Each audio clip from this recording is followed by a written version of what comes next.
তাই পৃথিবীর ভিতরে এমন একটি কবর আছে যে কবরটাও জীবিত, কবরওয়ালাও জীবিত। কবরওয়ালাকে নিয়ে দীর্ঘদিন ঘোরাঘুরি করেছে, তারপরে এই দুনিয়ার ভিতরে সে কবরওয়ালা সেখান থেকে আবার বেঁচে ছিল, তারপর মারা গেছে। এই কবরটা কি, কবরওয়ালা কি, কোরআন থেকে বলেন সুবহানাল্লাহ। মুসলমান ভাইয়ের আমার, আল্লাহ রাব্বুল আলামিন কোরআনে কারীমের ভিতরে বলেন, নবী ইউনূস নবী আলাইহিস সালাতু ওয়াস সালাম তার কওমদেরকে দাওয়াত দিলেন। আল্লাহ বলা মানুষদেরকে আল্লাহর পথের দিশা দেওয়া শুরু করে দিলেন। এই ইউনূস আলাইহিস সালাতু ওয়াস সালাম যখন মানুষদেরকে দাওয়াত দেয়, মানুষগুলা তার কথা শোনে না, তার কথা মানে না। এই না মানতে মানতে আল্লাহ রাব্বুল আলামিন ইউনূস নবীকে ডাক দিয়ে বলেন, কয় ইউনূস রে, নির্ধারিত অমুক দিনে তোমাদের উপরে এই জাতির উপরে শাস্তি প্রেরণ করব। ইউনূস আলাইহিস সালাতু ওয়াস সালাম বলেন, আল্লাহ কোন দিন আপনি তাদের জন্য গজব দিবেন? কয় যদি ঈমান না আনে। ফিরআউন এই ইউনূস আলাইহিস সালাতু ওয়াস সালাম তার কওমদেরকে বলার পরে তার জাতিরা তার কথাকে বিশ্বাস করলো না। কয় ইউনূস নবীকে আইসা আরো ঠাট্টা করে, ও ইউনূস তোমার আল্লাহ কবে শাস্তি দিবে? তোমার তার গজব কবে আসবে? তুমি আমাদেরকে বলো বলো বলো, তাড়াতাড়ি কইরা বলো। ইউনূস আলাইহিস সালাতু ওয়াস সালাম মনে মনে ধারণা করলেন, কয় আল্লাহ এই জাতি এতটা নাফরমানি করে, আমি যদি তাদের সাথে থাকি তো তাহলে আমাকেও এই শাস্তির ভিতরে পড়ে যাব। এই ধারণা করে ওহির অপেক্ষা না করে ইউনূস নবী আলাইহিস সালাতু ওয়াস সালাম মনে মনে ধারণা করলেন, আল্লাহ হয়তো এই জায়গা থেকে আমি চলে যাই অপর প্রান্তে গিয়ে মানুষগুলাকে আল্লাহ বলা মানুষদেরকে আল্লাহর পথের দিশা দেব, আল্লাহর পথে আমি ডাকবো। এই ধারণা করে তিনি সফর শুরু করে দিলেন রাতের বেলা। সফর করতে করতে যখন সমুদ্রের কিনারে গেলেন, নৌকায় করে এপার থেকে ওপার পারাপার হবেন। নৌকার ভিতরে ইউনূস আলাইহিস সালাতু ওয়াস সালাম উঠলেন। ওঠার পরে ইউনূস আলাইহিস সালাতু ওয়াস সালামের নৌকা যখন নদীর কিনারে নদীর মাঝখানে চলে গেল, উপর যে তরঙ্গের কারণে নদীর ভিতরে ঢেউ শুরু হয়ে গেল। ঢেউ হতে হতে এমন অবস্থা, এত বিশাল বিশাল একটা ঢেউ আছড়ে পড়তেছে, নৌকা ডুবে যাওয়ার উপক্রান্ত হয়ে গেল। মাঝি ভাই ডাক দিয়ে বলে, ভাই আমাদের ভিতরে যতগুলা বাটি আছে, বস্তা আছে, মালের চেয়ে জীবনের দাম বেশি, ঠিক কিনা বলেন? সবার মালগুলা নদীতে ফেলে দেন, আমার নৌকাটা যাতে ডুবে না যায়। সব মানুষগুলা মারা যাবে এটা মানতে পারবো না। সব মানুষগুলো তাদের বস্তাগুলো, তাদের মাল সামানাগুলো সবগুলা নদীর ভিতরে যখন ফেলে দিল, তারপরে দেখুন ডুলুনি আর কমে না। এমত অবস্থায় মাঝি ডাক দিয়ে বলে, কয় দর্শক তোমরা শোনেন, হে যাত্রী ভাইরা তোমরা শোনেন, আমি এই জায়গায় দীর্ঘদিন পর্যন্ত নৌকা চালাই। আমার মাঝে এমন অনেকবার হয়েছে, আমাদের মাঝে একজন গোলাম আছে যে নাকি মনিবের কাছ থেকে পারমিশন ছাড়া চলে আসছে। পালানো গোলাম, কি গোলাম? পালাই আসছে গোলাম। এমন গোলাম আছে, এই গোলামের কারণে এই নৌকাটা ডোলে। এই গোলামকে নদীতে না ফালাইলে ততক্ষণ নৌকা আর বাঁচবে না। বলেন সুবহানাল্লাহ। মুসলমান ভাইরা আমার, মাঝি ভাইয়ের ঘটনা শুনেন, সবাই তাকাচ্ছে কে গোলাম, এই জায়গার ভিতরে কাকে ফালাবো, কাকে সমুদ্রের ভিতরে ফালাই দেব, সবাই টেনশন করে। ভাই কাকে নির্ধারিত তো কাউকে ফালানো যায় না। চলো চলো চলো চলো চলো আমরা একটা লটারি করি, লটারির ভিতরে যার নামটা উঠবে তাকে ফালানো হবে। সব যাত্রীদের নামগুলা দিয়ে দিল। প্রথমবার যখন নামটা উঠালো, নামের ভিতরে হযরতে ইউনূস আলাইহিস সালাতু ওয়াস সালামের নাম উঠলো। বলেন সুবহানাল্লাহ। সব যাত্রীদের মধ্যে থেকে কয়, না না না, এত সুন্দর চেহারাওয়ালা মানুষটা, এত সুন্দর চেহারাওয়ালা মানুষটা সে গোলাম হতে পারে না, পালানো গোলাম হতে পারে না। এত সুন্দর চেহারার মানুষটাকে সমুদ্রের ভিতরে ফালানো যাবে না। কয় ঠিক আছে, এই লটারি মানি না, আবার লটারি দাও। আরো একবার লটারি দিয়ে দিল। তারপর ওই দ্বিতীয়বার ইউনূস নবীর নাম উঠলো। পাশ থেকে আরেকজন ডাক দিয়ে বলে, কয় দেন দেন, তিন দেন, আরেকবার লটারি দাও, দেখি কার নামটা ওঠে। তিনবার এবার ইউনূস নবীর নামটা উঠে গেল। যখন ইউনূস নবীর নামটা উঠলো, আপনার আমার পয়গম্বর ইউনূস আর বুঝতে বাকি রইল না। আমার আল্লাহর পরীক্ষা শুরু। ওই রাতের বেলা ইউনূস নবী নৌকা থেকে নাপ দিয়ে সমুদ্রের ভিতরে নেমে গেল। বলেন না সুবহানাল্লাহ। যখন ইউনূস আলাইহিস সালাতু ওয়াস সালাম সমুদ্রের ভিতরে পড়ে গেলেন, আলামিন সমুদ্রের নিচ থেকে বিশাল আকৃতির একটা মাছ এসেছে। তাফসীর ইবনে কাসিরের ভিতরে লেখেন তিমি মাছ, কোন তাফসীরের ভিতরে লেখেন না বড় আকৃতির একটা মাছ এসেছে, এসে ইউনুস নবীকে অমনি গিলে ফেলেছে। বলেন না সুবহানাল্লাহ। ফাসাহামা ফাকানা মিনাল মুদহাদিন। আল্লাহ রাব্বুল আলামিন বলেন নবী ইউনুস আলাইহিস সালাতু ওয়াস সালাম তিনটা অন্ধকারের ভিতরে পড়ে গেলেন। এক নম্বর হলো রাতের অন্ধকার, দুই নম্বর হলো মাছের পেটের ভিতরে অন্ধকার, আর তিন নাম্বার হলো পানির সমুদ্রের নিচের অন্ধকার। তিনটা অন্ধকারের নিচে বসে যখন নবী ইউনুস আলাইহিস সালাতু ওয়াস সালাম আল্লাহকে ডাক দিবেন কিভাবে সমুদ্রের নিচে চলে গেলেন। নবী ইউনুস আলাইহিস সালাতু ওয়াস সালাম দেখতে পাইলেন ওই সমুদ্রের নিচের ভিতরে শ্যাওলা শাওবা শামুক ঝিনুক গুলা যত যা কিছু আছে সবগুলা একজনের তাসবিহ জপে, যিনি তিনি কে? যারা আল্লাহর নাম ডাকতে কইছেন তোতলইয়া মরতে পারেন, বোবা হয়ে যেতে পারেন, বলনা কে? ইউনুস আলাইহিস সালাতু ওয়াস সালাম মাছের পেটের ভিতরে বসে শুনতে পাইলেন সমুদ্রের নিচে শ্যাওলা শাওবা ঝিনুক ঝিনুক গুলা সব আল্লাহর নামের তাসবিহ আদায় শুরু করে দিয়েছে। ইউনুস আলাইহিস সালাতু ওয়াস সালাম ওই সমুদ্রের তলের দেশে বসে মাছের পেটের ভিতরে বসে তিনি বলতে লাগলেন লা ইলাহা ইল্লা আনতা সুবহানাকা ইন্নী কুনতু মিনাল জালিমিন। মানা সুবহানাল্লাহ। নবী ইউনুস আলাইহিস সালাতু ওয়াস সালাম মাছের পেটের ভিতরে বসে এই দোয়াটা যখন পড়লেন, পড়ার সাথে সাথে আল্লাহ রাব্বুল আলামিন বলেন ফাস্তাজাবনা লাহু ওয়া নাজ্জাইনাহু মিনাল গাম্মি ওয়া কাযালিকা নুজিল মুমিনিন। বলেন আল্লাহু আকবার। আল্লাহ রাব্বুল আলামিন কোরআনে কারীমের ভিতরে বলেন নবী ইউনুস আলাইহিস সালাতু ওয়াস সালাম যখন মাছের পেটের ভিতরে বসে তাসবিহাত গুলো আদায় করলেন, 40টা দিন মাছের পেটের ভিতরে বসলেন। তাফসীরের ভিতরে আসছে অন্য বর্ণনায় অন্য কিছু আছে, 40 দিন পরে যখন এই করলেন এই দোয়ার বরকতে আল্লাহ রাব্বুল আলামিন মাছের পেটের ভিতরে একটা বেদনা শুরু করে দিলেন, ব্যথা শুরু হয়ে গেল। মাছ ব্যথা সহ্য আর করতে পারলো না, অমনি কিনারে চলে গেল, সমুদ্রের কিনারে গেল। কিনারে গিয়ে নবী ইউনুস আলাইহিস সালাতু ওয়াস সালামকে বমি করে চরের ভিতরে রেখে দিলেন। বলনা সুবহানাল্লাহ। লম্বা ঘটনা সংক্ষেপ করে বলতেছি ভাইরে, ইউনুস আলাইহিস সালাতু ওয়াস সালাম যখন সমুদ্রের কিনারে যখন চরের ভিতরে থাকলো, 40 দিন থাকার কারণে চামড়াগুলো সাদা হয়ে গেল, ফিকাশে হয়ে গেল। আল্লাহ রাব্বুল আলামিন ইউনুস আলাইহিস সালাতু ওয়াস সালামের জন্য একটা লাউ গাছ তৈরি করে দিলেন। তাফসীরের ভিতরে আসছে ডগা বিশিষ্ট একটি ডগা বিশেষ একটি গাছ তৈরি করে দিলেন, তার শেখা দিলেন। সেই জায়গা থেকে যখন ইউনুস আলাইহিস সালাতু ওয়াস সালাম আবার যখন ফিরে আসলেন, আসার পরে কওমদেরকে বললেন কওমেরা দেখে আইসা কওমের মানুষগুলা সব ঠিক আছে। ইউনুস আলাইহিস সালাতু ওয়াস সালাম বলেন যে তোমাদের তো কথা ছিল তোমরা ধ্বংস হয়ে যাবে। ইউনুস আলাইহিস সালাতু ওয়াস সালাম আয়েশা বলেন আল্লাহকে বলেন আল্লাহ আপনি তো বললেন আযাব দিয়ে আমার জাতিকে ধ্বংস করে দিবেন। আল্লাহ রাব্বুল আলামিন ইউনুস আলাইহিস সালাতু ওয়াস সালামকে ডাক দিয়ে বলেন ইউনুস রে তুমি যখন চলে গেছো তোমার জাতি সবাই তখন তারা বুঝতে পারলো তারা তওবা করেছে, ওই তওবার কারণে আমি তাদেরকে বাঁচিয়ে দিয়েছি। বলনা সুবহানাল্লাহ।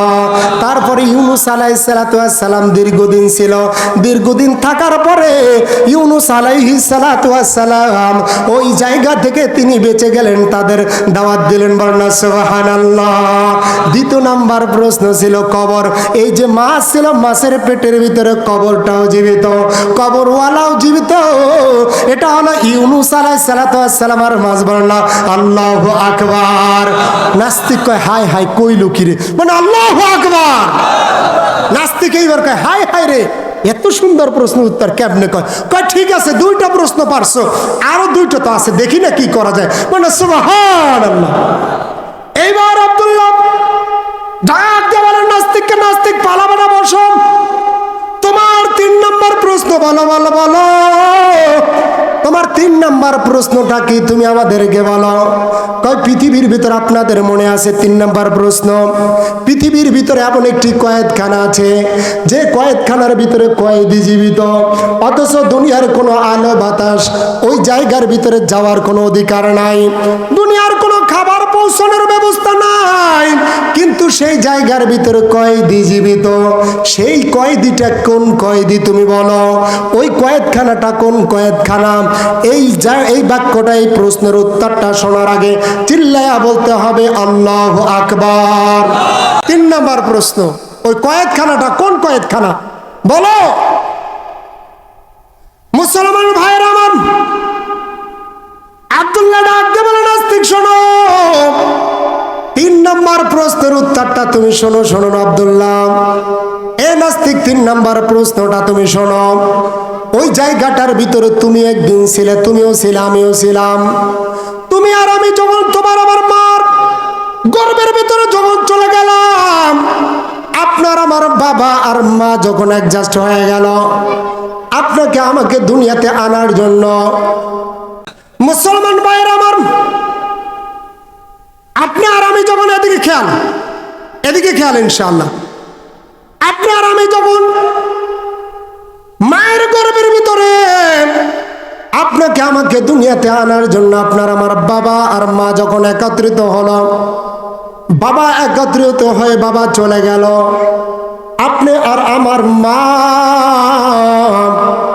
মায়ের গর্ভের ভিতরে আপনি আমি যখন প্রবেশ করলাম, মা জনম দুঃখিনী ঠিক মতন খাবার খাইতে পারে না, ঠিক মতন ঘুমাইতে পারে না, একটু পর পর বমি করে এইভাবে কাতরাতে জনম দুঃখিনী মা আপনার আমার গর্ভের বয়স যখন 8 মাস হয়ে গেল, আপনি মা ঠিক মতন ঘুমাইতে পারে না, মায়ের পেটের ভিতরে আপনার আমি এত জোরে একটা লাথি মেরে দিলাম, মা আপনার আমার ওই ব্যথার জায়গাটাকে দড়িয়া মা চোখের পানি ছেড়ে দেয়, রাতের বেলা উঠে মা বসে যায়, নড়তে পারে না। আপনার আমার বাড়ির ভিতরে মেহমানরা এসেছে, মা সুন্দরভাবে রান্না করেছে, সারাটা দিন রান্না করে মা খাবার দাবার খাওয়ায়া আপনার আমার দাদি আর নানির সাথে যখন খাবার খাইতে বসেছে, অমনি মা তার পেটের ভিতরে আপনি আমি এত জোরে একটা লাথি মেরে দিলাম, মা সহ্য করতে পারে না, চোখের পানি দরদর করে ছেড়ে দেয়।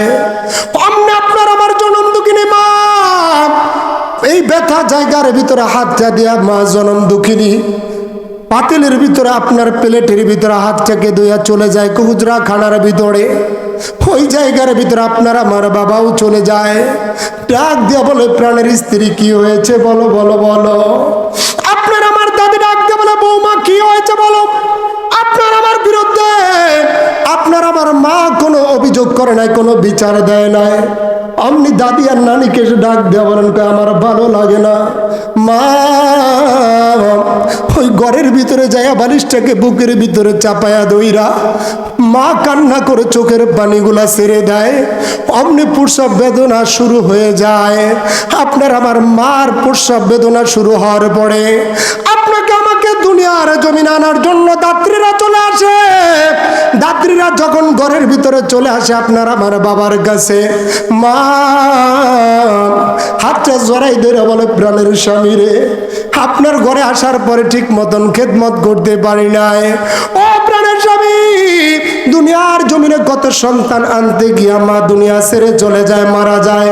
আমিও যদি মারা যাই, আমার এই সন্তানটাকে আপনি একটু দেখি আর এই ঠিক মতন খাওয়াইয়েন, ওর জনম দুঃখিনী মা থাকবে না, আমার সন্তানটাকে দেখেন।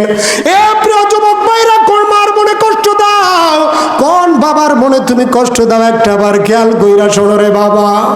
এমনও ডাক্তার আছে বলে কয় হয়তো মা বাঁচবে নাইলে বাচ্চা বাঁচবে, আত্মীয় স্বজন সবাই বলে কয় মা থাকলে বাচ্চা আবার পাওয়া যাবে, সবাই বলে বাচ্চা চাই না মাকে চাই, কিন্তু আপনার আমার মা সব সময়ের জন্য কয় ডাক্তার আমি বাঁচবো না, আমার সন্তানটাকে বাঁচাইয়া রাখেন। আপনি আমি যখন দুনিয়ার ভিতরে আসবো, ডাক্তারেরা যখন চলে আসলাম, আপনি মার গর্ভ থেকে আপনার আমি যখন দুনিয়ার ভিতরে আসলাম, গলা কাটা মুরগির মতো ছটফট করতেছে। মা মা রক্তে বয়লাভ হয়ে গেছে, সয়লাভ হয়ে যাচ্ছে। মা এমনি করে কাপড়টাকে ধরে আর খামছে আর বলে, মা কত সুন্দর কান্নাকাটি করে। এত কষ্টের পর মা যখন আপনাকে আমাকে যখন গর্ভ থেকে আপনি আমি চলে আসলাম, আপনার আমার শরীরের ভিতরে ময়লা মাখানো ছিল, দুর্গন্ধ ছিল, মা কোনো ঘৃণা করে নাই। মা জনম দুঃখিনী বাবারে, আজকে জানি না কার মা ওই কবরে শায়িত আছে রে বাবা। কার মার কোন মায়ের করে যায় তুমি আঘাত দাও, কোন বউয়ের কথা শুই না আজকে মায়ের গেরেছে লাথি মারো, মার দিলের ভিতরে কষ্ট দাও রে বাবা। একটা বার খেয়াল কইরা শোনো, মা ওই ময়লার ভিতরে ঘৃণা করে নাই। মা তোমার আমার চোখের দিকে তাকায়া তোমার আমার কপালের ভিতরে চুমু দিয়া সব কষ্টগুলা বইলা যায়। বলনা সুবহানাল্লাহ। এক এক করতে করতে যখন আপনি আমি বড় হয়ে যাই, আপনার আমার দয়ার নবী মায়ার নবী শিশু নবী, যখন দয়ার নবী মায়ার নবী 6 বছর বয়সের সময় একদিন খেলার মাঠে চলে গেল। আপনার আমার নবী খেলার মাঠে গিয়ে তাকায়া দেখে সকল বাচ্চাগুলার সন্ধ্যাবেলা বাচ্চাগুলোর বাবা চলে আসছে, সন্তানগুলাকে বুকে নেয়, কপালে চুমু দিয়া দিয়া বাচ্চাগুলির নিয়ে যায়। আপনার আমার এতিম নবী এমন দৃশ্য দেখে হাউমাউ করে চোখের পানি ছেড়ে ছেড়ে কান্না করে। অন্য রাত্রে বেলা সন্ধ্যা হয়ে যায়, সব বাচ্চারা বাবা কোলে কইরা নিয়ে যায়। আপনার আমার নবী আজকে আর বাড়িতে যায় না, মাঠের কিনারে বসে হাউমাউ করে কান্না করে দেয়, বাবা বাবা বাবা বলে আপনার আমার নবী কাঁদতেছেন। অমনি আমেনা ঘর থেকে দেখে সন্ধ্যা হয়ে গেল, সূর্য ডুবে গেল, আমার কলিজার টুকরা মোহাম্মদ তো এখনো আসে নাই। কি ব্যাপার আমার মোহাম্মদ? ওর তো বাবা নাই, ওর একটা জোরের ভাই নাই, কে যেন কোনো সাথী তাকে মারছে কিনা। নবীর মা আমিনা ঘর থেকে বের হয়ে চলে আসছে, এসে রাস্তার ভিতরে একজন মানুষকে দেখতে পায়, ডাকতে বলে, বাইরে আমার বাচ্চা তো আমার কলিজার টুকরা সন্তান মোহাম্মদকে তোরা দেখছুনি? ওই লোকটা ডাক দিয়ে বলে, কয় আমেনা তোমার কলিজার টুকরো সন্তানকে চিনি না, তোমার আব্বুকে চিনি না, কিন্তু ওই মাঠের কোনায় দাঁড়ায়া একটা ছোট্ট বাচ্চা হাউমাউ করে কাঁদে আর আব্বু আব্বু বইলা ডাকে। আমেনা ওই লোকটাকে চিনি না। নবীর মা আমেনা অমনি নামাতের কিনারে যায়, নবীকে বুকের ভিতরে জড়ায় দইরা কয়, বাবারে এখানে কেন কাঁদো? মাকে ডাক দে বলে, মা সব বাচ্চার বাবা ঈশার আদর কইরা বুকে নিয়ে চইলা যায় রে মা। আমার জন্মের পর থেকে আজ পর্যন্ত আমার বাবা একটা দিন আইলো না, আমি কার কোলে উঠবো? আমার তো বাবা বইলে আমি কারে ডাক দিব রে মা? ওই মা জলদি করে বল, মা আমার বাবা কই? আমার বাবা কবে আইব রে মা? ওই মা আমার বাবা কবে আইব? আমেনা চোখের পানি আর রাখতে পারে না। আমেনা অমনি আব্দুল্লাহকে মোহাম্মদকে বুকে জড়ায়া কয়, ওই আব্দুল মোহাম্মদ তোমার বাবা ওই যে শাম থেকে সিরিয়া থেকে আসার পথে ঘুমায় আছে, চলো তোমার বাবার কাছে চলে যাই। আপনার আমার দয়ার নবী মাকে বলে, মা চলো আমার বাবার আমি কোলে উঠবো। অমনি কোলে আমেনা তার দাদার কাছে আব্দুল মুত্তালিবের কাছে চলে যায়। শ্বশুর মশাইয়ের কাছে বলে, শ্বশুর মশাই আপনার নাতি এই শিশু এতিম সন্তানটা বাবার কথা মনে পড়ছে, তাকে একটু বাবার কবরটা দেখায় আনি। অমনি দেখানোর জন্য যখন চলে যায় আব্দুল মুত্তালিব আগমনীর নবী মুহাম্মদ সাল্লাল্লাহু আলাইহি ওয়াসাল্লামকে আমিনার সাথে বলে, কয় তোমরা দুইজন যাইতে পারবা না, তোমাদের সাথে আমার একজন দাসী উম্মে আয়মানকে দিয়ে দিলাম, যাও এই তিনজন মিলে আমার মা আব্দুল্লাহর কবরটাকে জিয়ারত করে আনো। বলনা সুবহানাল্লাহ। আপনার আমার এতিম নবী যখন মায়ের সাথে আব্দুল্লাহর কবরের কিনারে চলে গেল, উটের পিঠে বসে বসে নবী বড় আনন্দ চিৎকার মাইরা বুকে ধরবো, আজকে বাবাকে দেখবো। যখন আপনার আমার নবী বাবার কবরের কিনারে চলে গেছে, আমেনা ডাক দে বলে কয় বাবা, ও মোহাম্মদ তাকায় দেখো, ওই যে তোর বাবা ঘুমায় আছে, ওই জায়গায় তোর বাবাকে ডাক দে, ওই জায়গার ভিতরে তোমার বাবাই ঘুমায় আছে রে মোহাম্মদ। অমনি আপনার আমার এতিম নবী লাভ দিয়ে উটের পিঠ থেকে বইরা কবরটাকে জড়াইয়া দইরা বাবা বাবা বইলা চিৎকার মারার কয় বাবা রে, ও বাবা তোমার কি একটু মায়া হয় না? ও বাবা, সকল সন্তানরা সন্ধ্যাবেলা বাবারা উঠাইয়া নিয়ে যায়, ও বাবা তুমি কি আমার একটু নাও না? আমনে কাঁদতেছে এত জোরে, আব্দুল্লাহ কবর ধরে ধরে আপনার আমার নবী কাঁদে। এই দৃশ্য দেখার পরে আপনার দিলের ভিতরে কষ্ট লেগে গেল, হঠাৎ করে বুকের ভিতরে একটু ব্যথা অনুভব করা শুরু করলাম। অমনি ব্যথা অনুভব করে মুহাম্মদকে ডাক দিয়ে বলে বাবা রে, চল চল চল, তোমার বাবা আর কোনোদিন ফিরে আসবে না, তোমার বাবা আর কোনোদিন তোমার কাছে ফিরে আসবে না, চল আমরা মক্কায় চলে যাই। উম্মে আইমানকে নিয়ে যখন আবার উটের পিঠে করে চলে গেল, কিছু দূর যাওয়ার পরে আমেনা এইবার আরো ব্যথা বেশি শুরু হয়ে গেল। উম্মে আইমানকে বলে আইমান রে, আমাকে একটু নামাই, একটু মুখে একটু পানি দে, আমার ভালো লাগে না। 6 বছরের শিশু সন্তান মুহাম্মদকে নিয়ে আমেনা যখন নেমে গেল বুকের ভিতরে, মুহাম্মদ দৌড়াইয়া আয় আমেনা।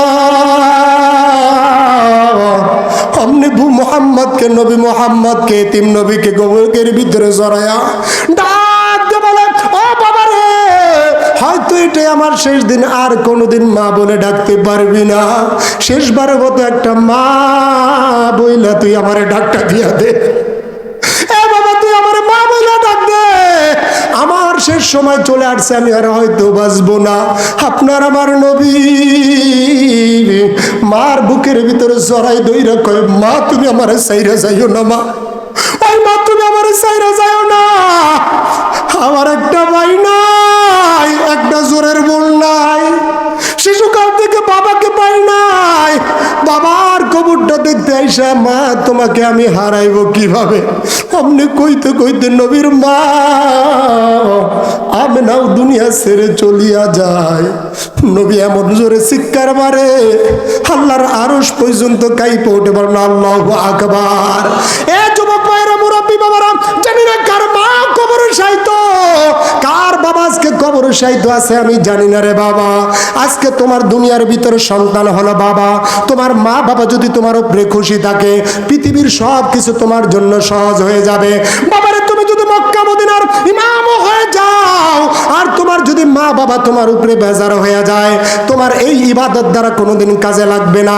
এই জন্য বাবারে আজকে আমি বলতে চাই, যাদের জনম দুঃখিনী মা কবরে আছে, যাদের জনম দুঃখিনী বাবা কবরে আছে, আজ মা বাবাকে মা বলে ডাক দিতে পারে না, বাবাকে বাবা বইলা ডাক দিতে পারে না রে বাবা, ওই মার জন্য 2 চোখের পানি ছেড়ে আজ কান্না করে মোনাজাতে দোয়া করবি রে বাবা।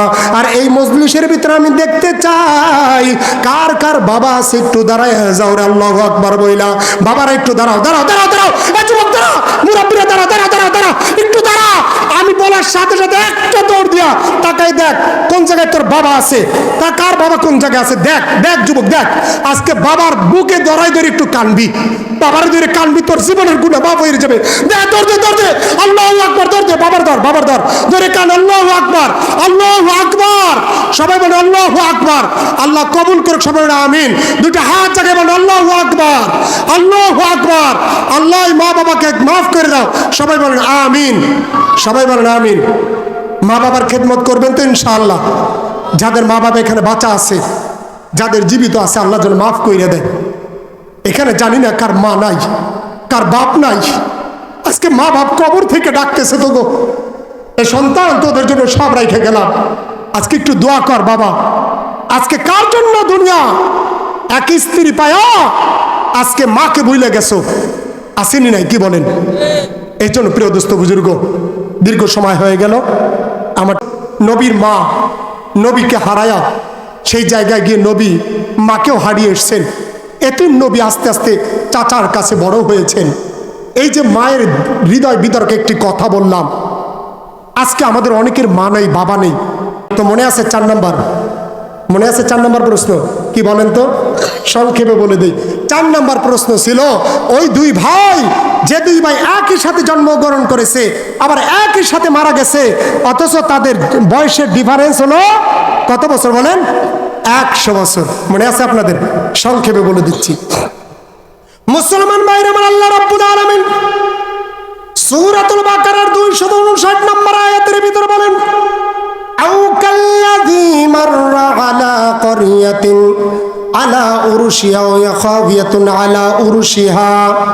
আল্লাহ রাব্বুল আলামিন এই আয়াতের ভিতরে বলেন, একজন নবী ছিলেন উযাইর আলাইহিস সালাতু ওয়াস সালাম, আরেকজন ছিল উযাইদ আলাইহিস সালাতু ওয়াস সালাম। একজন হলো উযাইর আর একজন হলো উযাইদ। 2 ভাই একই সাথে জন্মগ্রহণ করেছে। নবী উযাইর আলাইহিস সালাতু ওয়াস সালাম একদা একটা কওমের কাছ থেকে চলে যাচ্ছেন। ওই যে এলাকাটা কোরআনে কারিমের ভিতরে তাফসীরের ভিতরে আসছে, ওই এলাকাটা আল্লাহ গজব দিয়ে এমন ভাবে উল্টে ফেলেছে তার চিহ্ন দেখা যায় না। উযাইর আলাইহিস সালাতু ওয়াস সালাম আল্লাহকে ডেকে বলেন, আল্লাহ এই এলাকার মানুষগুলোকে আপনি কিভাবে আবার পুনর্জীবিত করবেন? আল্লাহ রাব্বুল আলামিন বলেন, ও উযাইর তুমি চিন্তা করো না, চিন্তা করো না, আমি আল্লাহ আমনি তাদেরকে আবার বাঁচাবো। বলেন সুবহানাল্লাহ। উযাইর আলাইহিস সালাতু ওয়াস সালাম বলেন, কয় আল্লাহ আমার দিলে বিশ্বাস হয়, তবে আমি এর চোখে দেখলে আর একটু ভালো হতো। আল্লাহ রাব্বুল আলামিন উযাইর আলাইহিস সালাতু ওয়াস সালামকে ওই মুহূর্তের ভিতরে মৃত্যু দিয়ে দিলেন। বলেন সুবহানাল্লাহ। উযাইর আলাইহিস সালাতু ওয়াস সালাম গাদা নিয়ে যাচ্ছেন, সাথে মশকের ভিতরে পানি ছিল, কিছু খাবার ছিল। এত সংক্ষেপ করে দিলাম। যখন উযাইর আলাইহিস সালাতু ওয়াস সালাম মৃত্যুবরণ করে নিলেন, মৃত্যুর পর পরে যখন আবার জীবিত করে ফেললেন আল্লাহ, 100 বছর পরে যখন উঠলেন, আল্লাহ ডাক দিয়ে কয়, উযাইর রে তুমি কতদিন এই অবস্থায় ছিলে? উযাইর কয়, আল্লাহ 1 সেকেন্ড অথবা মিলি সেকেন্ড। মানে আল্লাহু আকবার। কি বলে? কয় হয়তো 1 সেকেন্ড, 1 মিনিট অথবা 1 মিনিটের অর্ধেক মিনিট আমি মরতেছিলাম। আল্লাহ রাব্বুল আলামিন কয়, উযাইর না না না, তুমি তোমার গাদার দিকে তাকায় দেখো গাদার কি অবস্থা হয়ে গেল। উযাইর আলাইহিস সালাতু ওয়াস সালাম গাদার দিকে তাকায়া দেখে গাদাটা ময়রা পয়সা, হাড্ডিগুলা মাটির সাথে মিশে গেছে। বলেন সুবহানাল্লাহ। অথচ পাশের ভিতরে যে খাবারটা ছিল, পানি ছিল, যে খাবারটা ছিল সেটা তরুতাজাই আছে। আল্লাহ রাব্বুল আলামিন উযাইর আলাইহিস সালাতু ওয়াস সালামকে ডাক দিয়ে বলে, উযাইর রে আমি আল্লাহ তোমাকে যেভাবে জীবিত রাখলাম, খাবারটাকে ঠিক রাখলাম, এই গাদাটাকে মেরে ফেললাম। তাকায়া দেখো, তাকায়া দেখো মাটির সাথে গাদা মিশে গেল। সেই গাদাটাকে আল্লাহ রাব্বুল আলামিন আদেশ করলেন, গাদারে আবার ঠিক মতন উঠা যা। মাটি থেকে গাদাটা উঠে গেছে। বলেন সুবহানাল্লাহ। উযাইর আলাইহিস সালাতু ওয়াস সালাম আল্লাহর সিজদায় পড়ে গেল। কয় আল্লাহ এইবার বিশ্বাস করেছি, এই যে 100 বছর যে এই মৃত্যু অবস্থায় গুমের অবস্থায় ছিল, তার ভাই উযাইদের চেয়ে 100 বছরের ছোট আর বড়। বলেন সুবহানাল্লাহ। এই ঘটনা শোনার পরে নাস্তিক ডাক দিয়ে বলে, ও আব্দুল্লাহ রে, আমার হাতে হাত মিলাইয়া কালিমা পয়রা মুসলমান বানাই দেব। বলেন সুবহানাল্লাহ। শুধু একজন নাস্তিক না, হাজার হাজার কাফের ওই মুহূর্তে কালিমা পড়ে মুসলমান হয়ে গেল। বলেন সুবহানাল্লাহ। আল্লাহু আকবার। যাক, সংক্ষেপ করে বললাম যতটুকু। আল্লাহ আমলের তৌফিক দান করুক সবাই, আমিন। আপনারা খুশি আছেন তো ইনশাআল্লাহ? খুশি আছেন তো ইনশাআল্লাহ? বেজার আছেন কে কে? বেজার আছেন কেউ? হ্যাঁ, আরেকটু চালাইলে চলতে তো কি থাকতেন নাকি? আলহামদুলিল্লাহ। বিশেষ করে যুব সমাজ না না, আর চলবে না। শুকরিয়া, আলহামদুলিল্লাহ। যাক, অন্যদিন দীর্ঘ সময় হয়ে গেল, 12:15 হয়ে গেল। আমার বিশেষ করে সিরাজগঞ্জের ওদিকে প্রোগ্রামগুলো 5 দিন ব্যাপী মাহফিল। শোনেন আপনারা, আগে কোরআনের পাখি আল্লামা সাইদিকে দেখেছি আমরা, তা শুনেছি 5 দিন ব্যাপী তাফসির মাহফিল, 5 ঘন্টা 4 ঘন্টা তিনি তাফসির করতেন। ঠিক কিনা বলেন? আর এখন আমরা যারা আসি, আমাদের নেশা হয়েছে টাকা, আর একটা হচ্ছে পেশা, দাওয়াত পাওয়া। ঠিক কিনা বলেন? যার ফলে 1 ঘন্টা দেরি হইতেই তাড়াতাড়ি ছাইরে দেয়। একটা বিষয় মানুষদেরকে বুঝাইতে হয়। এই মাহফিল করতে গিয়ে আমি দেখেছি, আমার সাথে আলোচনা করেছেন আমার বন্ধুবর, আপনাদের প্রিয় ইমাম সাহেব, অত্যন্ত ভালো মানুষ, তাকে আপনারা দেখে রাখবেন।